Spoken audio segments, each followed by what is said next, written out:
Let's go. Why don't you just bring it to the table?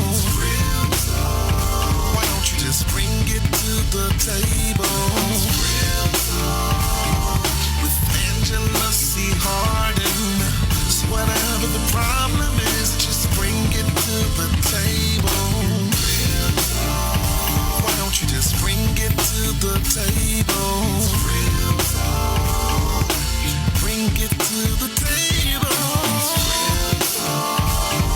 With Angela C Harden. So whatever the problem is, just bring it to the table. Why don't you just bring it to the table?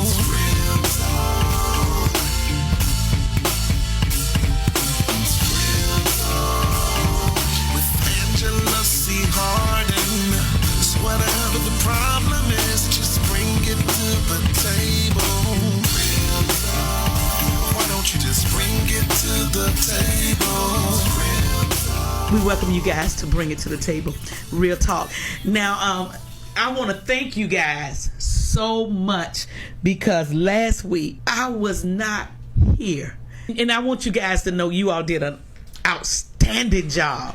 I was like, oh my God, they don't need me. They don't need me. Oh, yes, we do. Yes, we do. Oh, that was yes, we do. But listen, I was so blessed. And you guys was talking about missing people. You was talking about the Janelle Caldwell case. And I was headed to the sheriff's office to do the taping for a national television show called Crime Watchers. Actually, it's Crime Watchers Daily. I had to be there before 3. The taping was at 3. I had to be there about 2:15.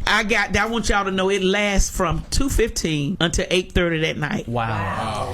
That's what I said. Y'all, the taping was phenomenal. I did not expect what I witnessed, and God allowed me to be a part of. Television is so different than radio or anything else. It's just different. They had the bright lights. I had already had my face made up, but they was making sure everything was right with my face. They told me it was a little piece of hair right here, and they had to get that out. I was like, okay. I mean, it was like, y'all know I went and bought this hair. I bought a new piece of hair.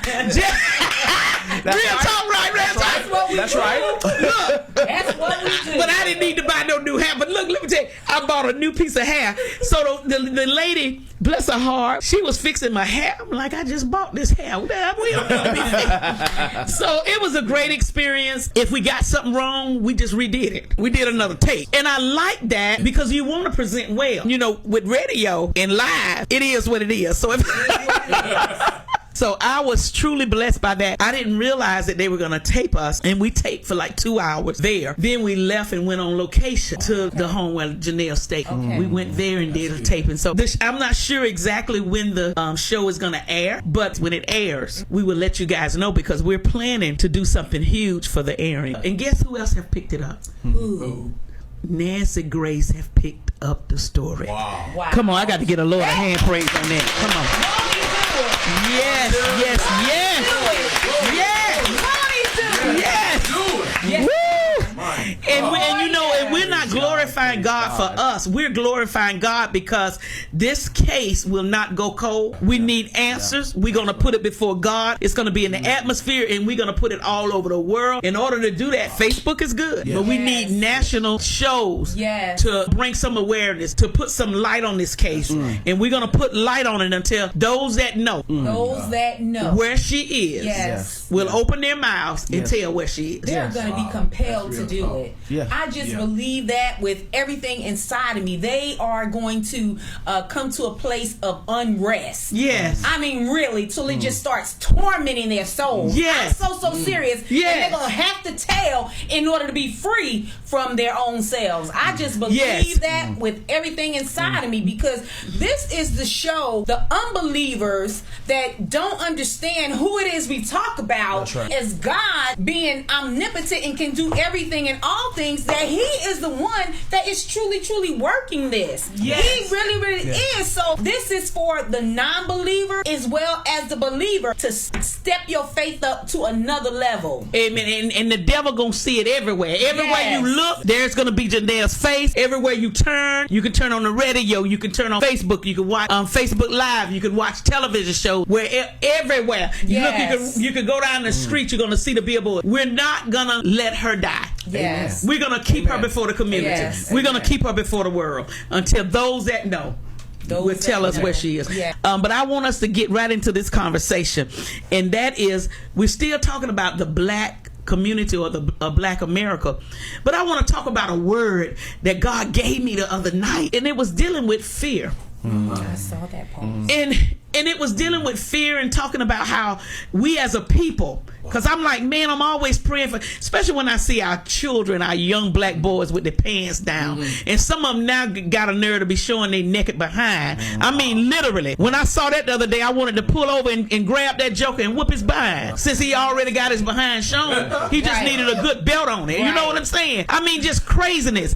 And that's what we see a lot in our community. Man, it was one time you just didn't have that foolishness going on among our people. That's right. You know, was unacceptable. Yes. It wasn't even thought of. That's if you thought it, you just thought it. It was a thought that you kept in yourself to do something like that. But now, you know, it seemed like the black community have lost some stuff along the way. And we're going to talk about some of the things that we've lost and some of the things that we've gained. But what I thought about and what the Lord put upon my spirit, it was fear. Fear have overtaken us to the point that not only have it overtaken us, but it has caused us to be fearful of even each other. Yeah. True.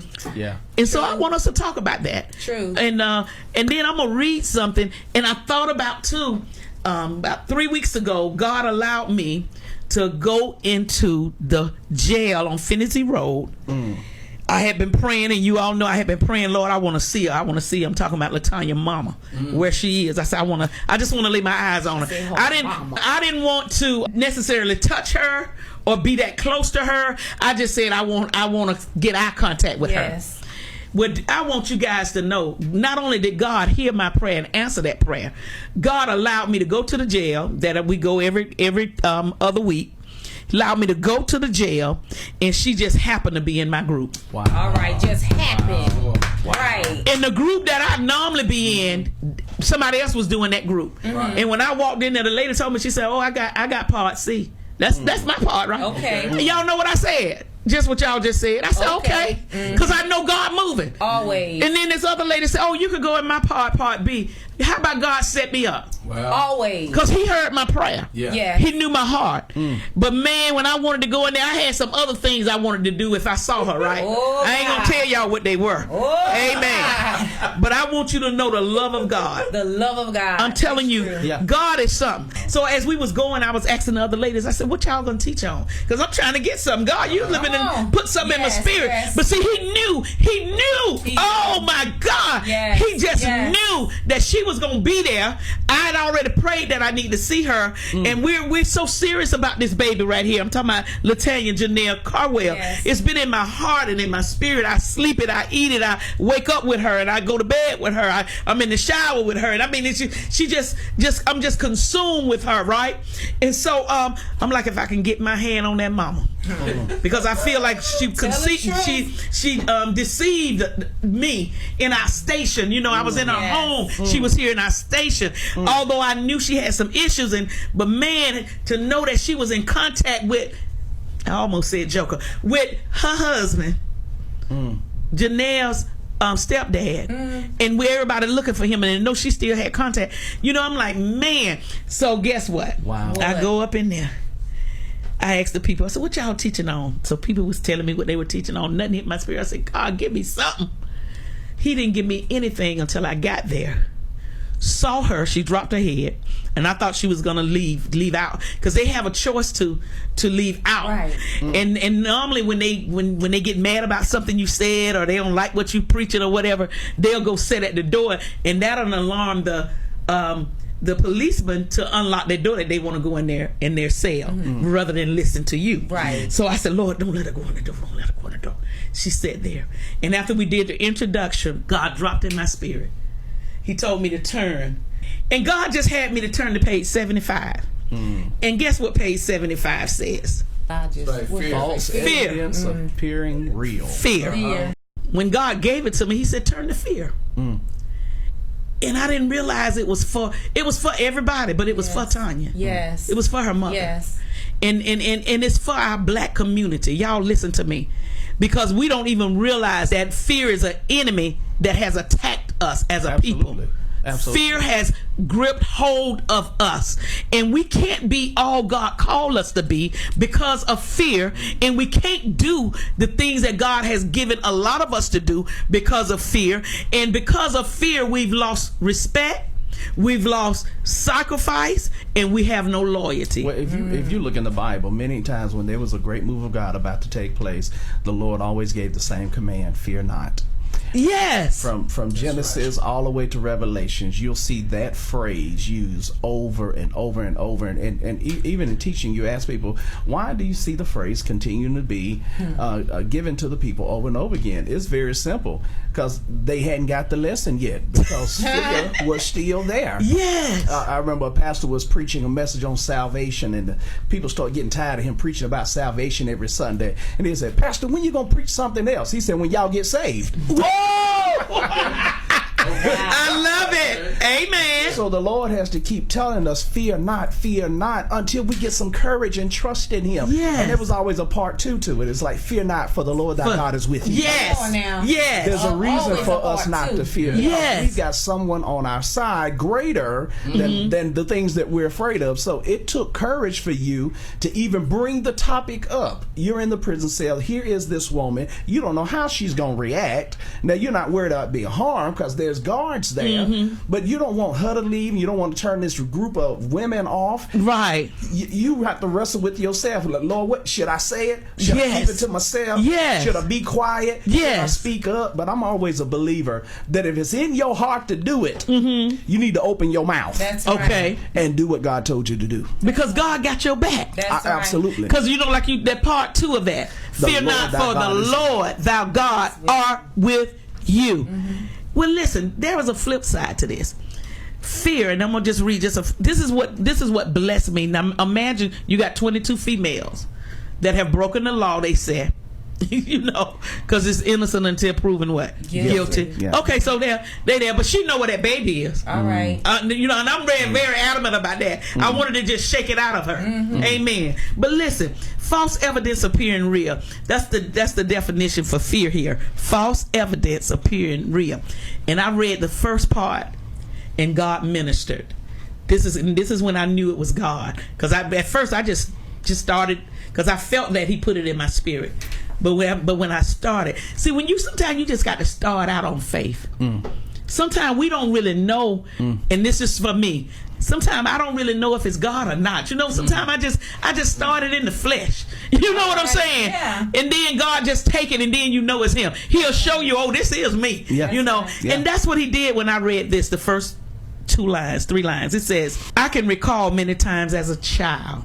Stop right there. I can recall many times as a child. I pause as a teen and even as an adult that fear would sometime just show up. Fear would knock on the window pane and also the door. Fear would put on shoes and walk the floor. I could hear fear opening door after door, looking for tears, grief, pain, and more. I began talking to fear, and fear answered me back. And then there was this sharp pain in my chest and went through my ear until I realized this is fear. And with a loud voice I said, fear, you ain't real. So I hit fear in the face, and fear fell down at my feet. I began stumping and kicking fear all through the house. And when I got to the door to kick fear out, fear grabbed my heels, and I came to myself and thought, false evidence appearing real, and I woke up.